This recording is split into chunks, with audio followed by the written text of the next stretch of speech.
If you are even thinking about selling your home in late 2026, I need you to hear one number before you do anything else. $35,915. That is how much the average recent seller believes they left on the table. Not my opinion, that's from a survey of actual sellers after their sales closed. 80% of them said they had regrets.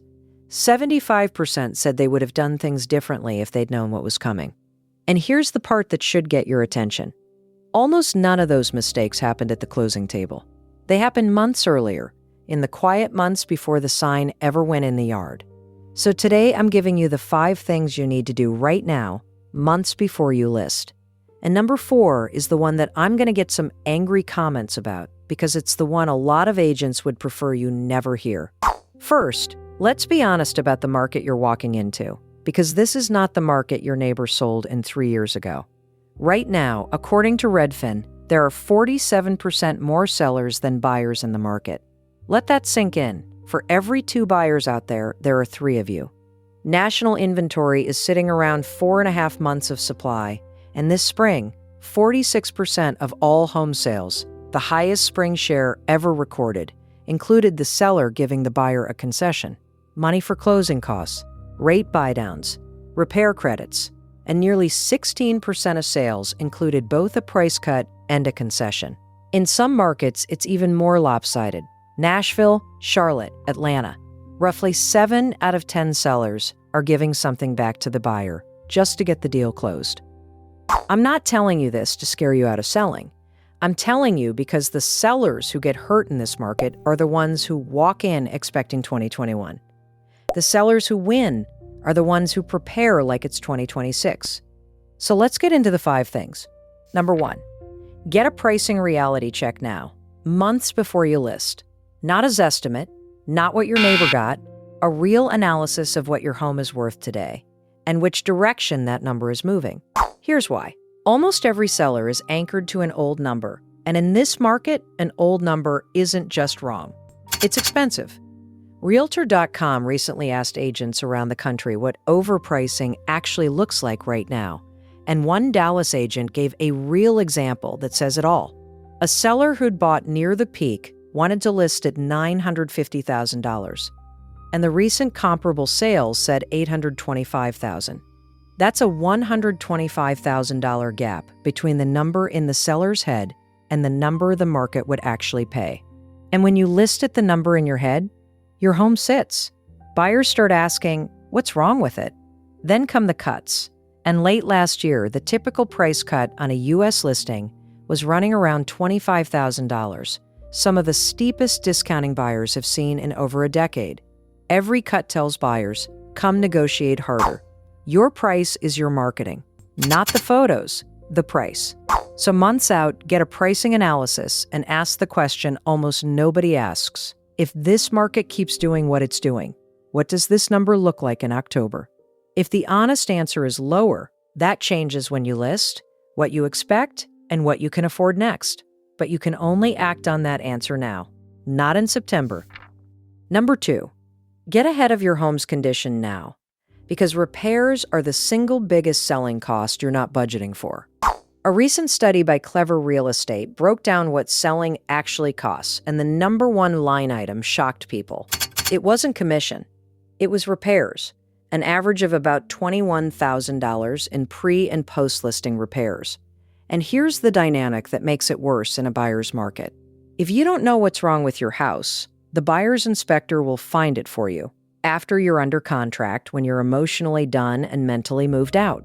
That's when buyers come back and renegotiate, and that's when you take the hit just to keep the deal alive. So months out, spend a few $100s on a pre-listing inspection. You learn everything their inspector is going to find. Early, while you can fix things on your schedule at normal prices instead of panic prices. Whatever you choose not to fix, you disclose and price in, on your terms. Because here's the truth, you're going to learn everything on that report eventually. The only question is whether you learn it while you're in control, or while the buyer is. Number 3, sit down and calculate the true cost of your sale before you sign anything, because the gap between what sellers expect and what they pay is staggering. That same study found sellers expected their sale to cost about $18,500. The real number? Over $67,000 on average, more than triple. Commissions on both sides, closing costs, concessions, repairs, moving, staging. 55% of sellers said they were surprised by the costs. 22%, think about this, 22% went into debt to cover the cost of selling their own home.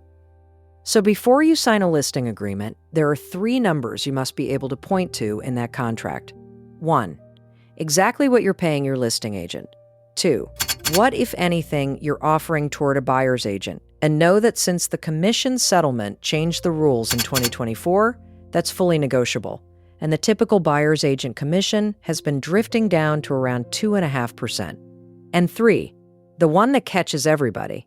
What does your listing agent get paid if a buyer shows up with no agent at all? That scenario is where sellers get blindsided because in some contracts, money you'd assume comes back to you quietly goes to the listing agent instead. I made an entire video about that exact loophole, and I'll point you to it at the end. If your agent can't walk you through all 3 numbers clearly, that is not a paperwork problem. That's an agent problem. Which brings me to number 4. Okay, number 4. The one I promised you. You need to interview at least 3 agents, and your friend does not automatically get the listing. Look at what sellers themselves say after the fact. In that survey of recent sellers, the single most common regret, number 1 on the list, was that their agent's commission was too high for what they got. 80% had regrets about how their sale went. And I'd argue most of those regrets trace back to one moment: hiring the first agent they talked to, usually a friend or a referral, and signing the listing agreement the same night without reading it. Now, I know what's coming in the comments. Loyalty matters. Don't disparage part-time agents. And let me be clear, I'm not. Being part-time doesn't make anyone a bad person, but the barrier to entry in this industry is low. The rules changed dramatically after the 2024 settlement, and the data we just walked through, the concessions, the decoupled commissions, the contract fine print, is complicated even for full-timers. If someone does 3 deals a year, when exactly are they doing that homework? So here's the standard. Interview 3 agents. Ask each one the same questions. How many homes did you sell in the last 12 months? Walk me through the 3 commission numbers in your listing agreement. What's your pricing strategy if we get 0 offers in 2 weeks? What happens if an unrepresented buyer shows up? A great agent loves these questions. A great agent lives for these questions. If an agent gets defensive or vague, you just learned everything you needed to know for free. And if your friend is truly great, wonderful. They'll win the interview, but they have to win it. And number 5, the one almost nobody does, build your concession strategy before the first offer exists. Remember the numbers. 46% of sellers are giving concessions averaging over $5,000 each, and nearly 1 in 6 sales involves both a price cut and a concession. In late 2026, the first offer you get will very likely come with asks, closing cost credits, a rate buy-down, repairs. And most sellers meet those ideas for the first time at 9 p.m. on a Sunday with a deadline the next morning, making emotional decisions about the biggest asset they own. So do it now, calmly. Ask your agent for a net sheet, what you actually walk away with at different price points. Then decide your numbers in advance. What's my walkaway net? Would I rather cut the price $15,000 or give a $15,000 credit? And by the way, those are not the same thing to a buyer. A credit that buys down their interest rate can do more for their monthly payment than a price cut ever will, which means sometimes you can give less and get more. Settle that strategy before anyone makes an offer. Then, when it comes in, you're not deciding under pressure. You're executing a plan you made when you were calm. Quick recap. 1. Pricing reality check now. The number in your head is probably old, and old numbers are expensive. 2. Pre-listing inspection, because repairs average $21,000 and you want to control when you find out. 3. Calculate the true cost of your sale. The average is $67,000, triple what sellers expect, and know all 3 commission numbers before you sign. 4. Interview 3 agents and everyone, including your friend, has to win the job. 5. Build your concession strategy before the first offer so you execute instead of react. I've turned all 5 into a step-by-step checklist inside my free Seller's Playbook, including the exact agent interview questions and a sample net sheet. Link is below, completely free. And if you made it this far, please subscribe, because late 2026 is shaping up to be a market where prepared sellers keep their equity and unprepared sellers become one of these statistics. Before you go, remember number 3 and that question about what happens when a buyer shows up with no agent? There's a loophole hiding in that exact scenario, and it's costing sellers real money right now. Money they assumed was coming back to them. I made a whole video breaking down exactly how it works and how to protect yourself. It's on your screen right now. Go watch it, because now that you know the 5 things, that video will make you dangerous. I'll see you over there.